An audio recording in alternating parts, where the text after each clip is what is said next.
Hello, friends and seasons. Greetings. I'm so glad you're here with me today, especially during this wonderful time of the year. Christmas is a season filled with hope, peace, and reflection, a time to celebrate Christ's birth and ponder how his teachings guide our lives every day. Today, in that same spirit, I want to explore a complex and incredibly timely topic: Donald Trump and his relationship with Christianity in America. My hope is that this conversation will inspire you to think, reflect, and engage in any way that draws us closer together during this season of goodwill. At its heart, the Christmas message reminds us of the importance of love, compassion, and kindness, principles central to the Christian faith. Its story of Emmanuel, God with us, bringing light into a world of darkness. Trump's presidency brought about conversations that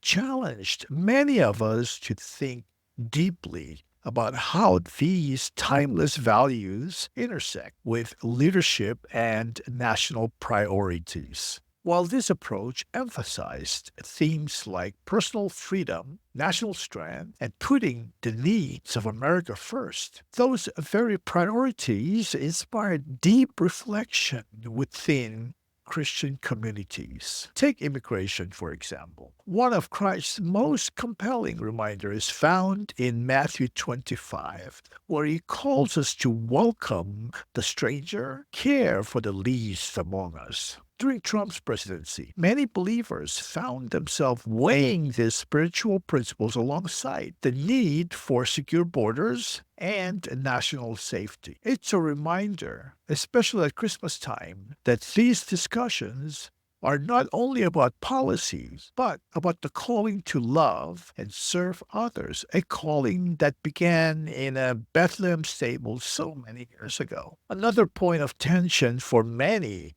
during this time has been the division we've seen within Christian communities. Trump's presidency became, in many ways, a mirror revealing different interpretations of faith in action. Some saw his leadership as a stand for values they saw were being eroded, celebrating his defense of life, his Supreme Court appointments, and his firm commitment to religious liberty. Others felt conflicted, either because of the way his rhetoric was perceived or because of how certain decisions impacted marginalized communities. But here's what I think Christmas helps us to see in a new light. These differences shouldn't drive us apart, just as Christ entered a divided and hurting world to bring reconciliation. We too are called to seek understanding, extend grace,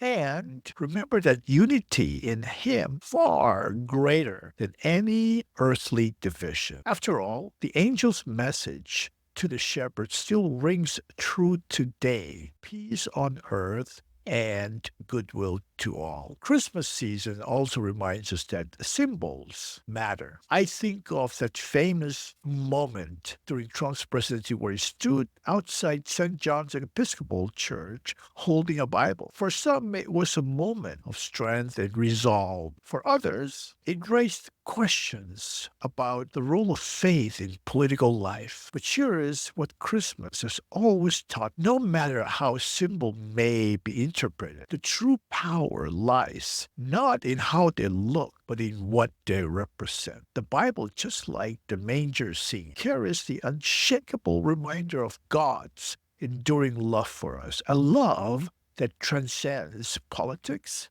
and unite us in His grace. What's clear is that Trump's presidency steered conversations that we're still unpacking today. Some found renewed confidence in their faith and convictions, while others were led to revisit the role of faith in their own lives and communities. Wherever you stood or still stand on these issues, I hope that this Christmas gives us all a chance to look at these questions through the lens of hope and renewal. After all, If Christmas reminds us of anything, it's a light that shines brightest in the darkest of moments. But enough about my reflections. I'd love to hear yours. How do you think Trump's presidency shaped your faith or made you reflect differently on the intersection of belief and politics? Did it change you, strengthen your values, or perhaps inspire new questions? Whatever your thoughts, please share them in the comments below. I'd love for this to be a space where we can share, reflect, and grow, especially during this season of joy and peace. And speaking of sharing the joy, if this video resonates with you, give it a like or be sure to subscribe. There's so much more to discuss, and I'd love for you to join me as we continue exploring these important and thought-provoking topics. Thank you for spending this time with me, and may your Christmas season be filled with love, joy, and the quiet peace comes from knowing Emmanuel, God with us. Take blessings, and I'll see you soon. Thank you.